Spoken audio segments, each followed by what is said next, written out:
Salut copain, ça joue ou bien? T'as vu ce qui se passe en Syrie? Hein, quelle comédie! Oh là, Bachar al-Assad, ton régime. Ouais, ouais, les trucs des fake news. Ouais, non, tu vois que tu regardes les choses différemment. Pourquoi il a laissé prendre la Syrie? Pourquoi il s'est pas défendu? Pourquoi il s'est pas battu? C'est ça les vraies questions. T'entends dans les médias mainstream, ils disent ouais, l'armée a affaibli, blablabli, blablabla. Ouais, mais il y a combien? Tu voyais les rebelles, il n'y a pas beaucoup de gens. Hein? Une petite bombe, un obus tiré d'un char militaire, ça aurait vite fait. Oh, peut-être ça les aurait pas arrêtés, mais ça les aurait ralentis. Il n'y a eu rien, aucun coup de feu, quasiment rien, rien, rien, aucune résistance, rien, dans aucune ville. Tu vois, c'est comme si c'était voulu, c'est fait exprès. Maintenant, vous allez récupérer. Parce qu'ils ont gagné il y a longtemps.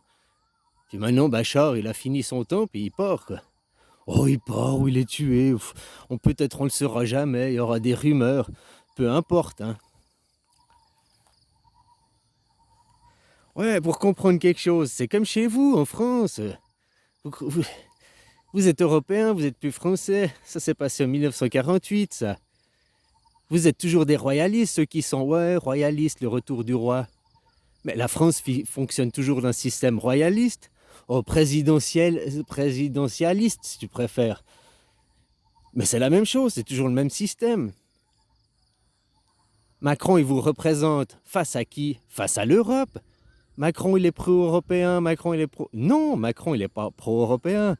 Enfin, si, il est peut-être un peu, mais...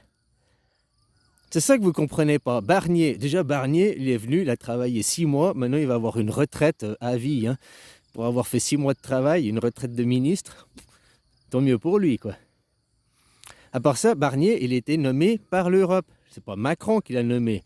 Ça, c'est ce qu'on vous dit dans les médias pour pipoter les gens. Il était nommé par l'Europe. Et vu qu'ils ne veulent pas, donc après, comment il fait Macron avec ses politiques?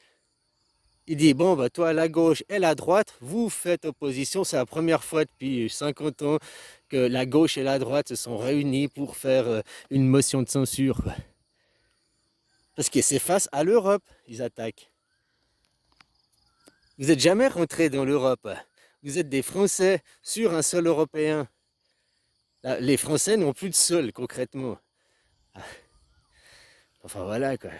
Pour t'expliquer autrement, quand tu fais la guerre, si toi tu faisais la guerre et puis que tu es quoi, France, disons que tu faisais une invasion avec l'Allemagne, hop, tu arrivais à gagner, tu prenais l'Allemagne. Qu'est-ce que toi tu fais si tu étais le président, le chef, quoi, le roi, tu avais gagné, tu avais l'Allemagne. Qu'est-ce que tu fais après la guerre, une fois que tu as gagné? Tu vas aller quoi, mater les forces rebelles, tu vas aller mettre les opposants en prison, tu vas aller... Hein? Et puis tu vas créer des résistants. Il y aura dans le pays, l'intérieur du pays, qui te considérera toujours comme un... Il y en a, ils accueilleront le nouveau roi, puis ils continueront l'autre vie. Et d'autres, ils seront des opposants, et ils créeront une résistance de l'intérieur, ils créeront les moyens d'empêcher le pays de fonctionner, quoi. Comme ça se passe en France, hein.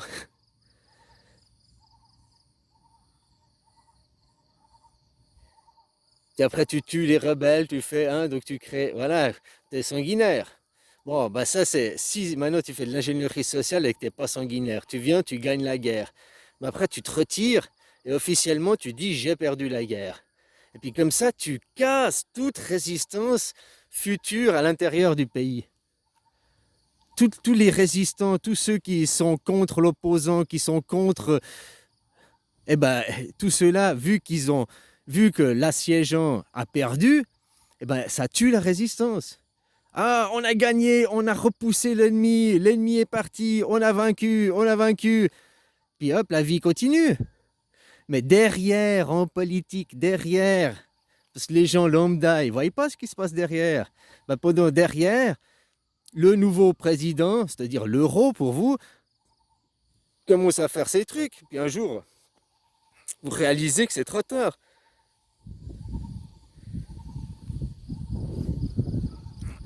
La même chose, en gros, ils font ça pendant 20 ans, quoi. On peut même se poser la question sur le régime de Bachar al-Assad, qui a duré 20 ans, quoi. On l'a foutu au pouvoir, 20 ans, ça n'a pas été une transition d'un système à un autre, quoi. Enfin voilà quoi, t'arrives, tu domines le pays, au lieu de tuer les gens et puis après prendre de force et puis tu crées des résistances, tu prends le fort, tu prends le pays, tu gagnes, et après tu te retires et tu fais officiellement, tu dis j'ai perdu quoi. Et puis comme ça, toute la résistance, tous les opposants à l'intérieur du pays que tu as conquis ne vont, ben, ils vont pas se rebeller. Au contraire, puisqu'ils croient qu'ils ont gagné. C'est de l'ingénierie sociale, c'est des techniques sociales. Hein, faut voir ce qui se passe derrière. Tu auras compris que derrière, guerre froide, tout ça, c'est juste pour tenir les gens en haleine. Il n'y a jamais de guerre. Oui, il y a des conflits à droite ou à gauche. Oui, oui, il y a des petites chamailleries. Ouais, ça, ouais. Mais des super grosses guerres, machin, comme tu vois à la télé, ça fait longtemps qu'il n'y a plus, quoi. Seulement à la télé.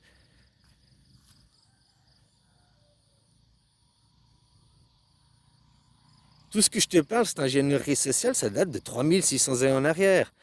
C'est la création des empires, c'est la création du monothéisme. Avant le monothéisme, c'était le monothéisme. Akhenaton, 17e dynastie, 18e dynastie, les pharaons. Avant, on appelait ça des dynasties. Les 25 dynasties. 25 dynasties, 25 siècles. Une heure, quoi. Puis depuis que les 25 dynasties, c'est fini, bah, il y a eu le Bouddha. Et puis maintenant, on est 2500 ans après. Donc aussi 25 dynasties. Mais là, on n'appelle ça pas des dynasties. Maintenant, on appelle ça des empires. Depuis 2500 ans en arrière, c'était la création des empires. C'était hein, il y a eu l'empire, il y avait pour nous, là, bah, l'empire chinois, il y a 2500 ans en arrière, l'empire, les Grecs, après il y a eu l'empire romain. Il y a, en 1918, c'était pas des nations, c'était des empires. L'empire allemand, l'empire austro-hongrois, l'empire italien, l'empire français. Enfin, république, quoi. C'était un empire colonial, quoi. C'était des empires. Puis depuis, c'est fini les empires, on passe dans des nations démocrates. On commence le monde des démocraties. C'est le monde des 1000 ans à venir, les démocraties, 2500 ans à venir. Là, on vient de faire 2500 ans le monde des empires, le monde des rois, le monde des... Hein? C'est un monde. Maintenant, on va passer dans 2500 ans le monde des démocraties. On est dedans. Mais ça se commence, ça se met en place. Et puis, qui ne veut pas des démocraties? Les anciens des empires. Regarde, la France, c'est un pays royaliste où ils fonctionnent avec un roi qui sont là. Coller une étiquette démocratie représentative ne fait pas de vous une démocratie. Déjà, démocratie représentative, elle représente qui? Le peuple, d'accord. Elle représente le peuple face à qui? Oh, face à l'élite, face à l'oligarchie. Non, l'oligarchie sont vos représentants. Face à qui? Face à ceux qui dirigent le monde. Les couches d'oignons, les couches d'oignons.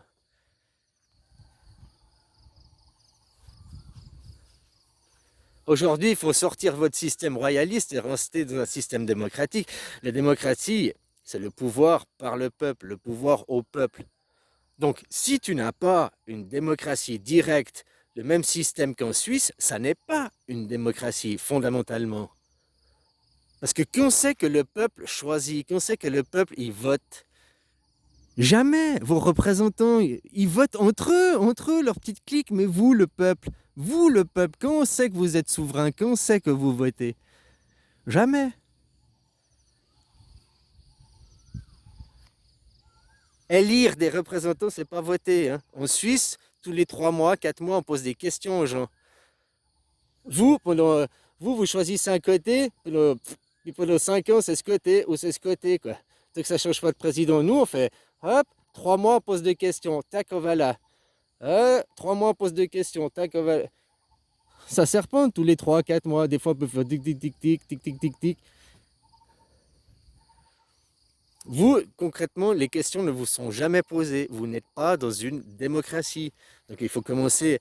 Maintenant, les gens disent oui, les problèmes viennent tous de la démocratie. Revenons au système royaliste. Revenons à... Alors qu'il vous en est jamais quitté ces systèmes.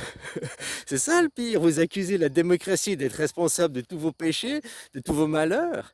Alors que vous n'êtes jamais entré dans un système démocrate. Le peuple n'a jamais eu le pouvoir. Le peuple n'a jamais eu le droit à la parole.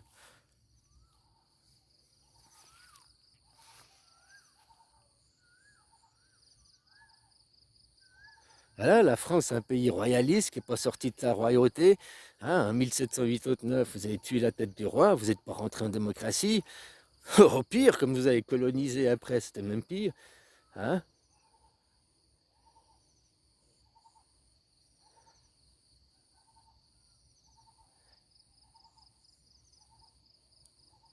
Bon, bisous, hein, puis faites une démocratie avec l'Europe, c'est votre souverain. Ou alors faites un Frexit. Mais le problème du Frexit, je t'ai dit, où c'est que vous allez faire votre pays? Parce que la terre appartient à l'Europe. Tu vois, l'Europe, elle était construite comme ça à cause que vous avez choisi des systèmes templiers, des systèmes pyramidaux dans chaque pays.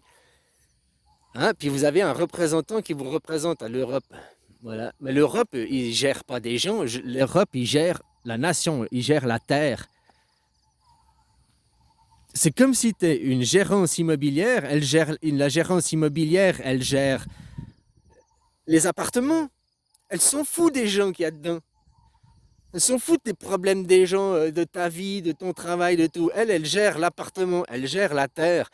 Et puis voilà, la terre, il faut faire ça. Alors, où les locataires, ils continuent à suivre avec la gérance, et puis il n'y a pas de problème. Autrement, bah, la gérance, elle vire les locataires, et puis elle met des nouveaux locataires. C'est ce que vous appelez le grand remplacement. Mais ça vient de vos dirigeants. Parce que le jour où vous tombez la classe politique, que vous êtes plus dans un système royaliste, que vous rentrez en démocratie, toute votre classe politique n'existe plus comme elle est aujourd'hui. Elle va exister toujours, il y aura toujours mais comme elle est en Suisse, ils vont plus faire une chier de fric sur ton dos, hein, ils vont plus avoir 38 ministres qui ne servent à rien, le ministre pour la graffeuse, le ministre pour l'imprimante, le ministre pour la machine à café, le ministre, hein, un ministre pour tous, quoi, pour tout, quoi. Il y a le ministre pour hein, celui qui est coupeur de citron à la pause, quoi. Il a aussi un poste de ministre, quoi.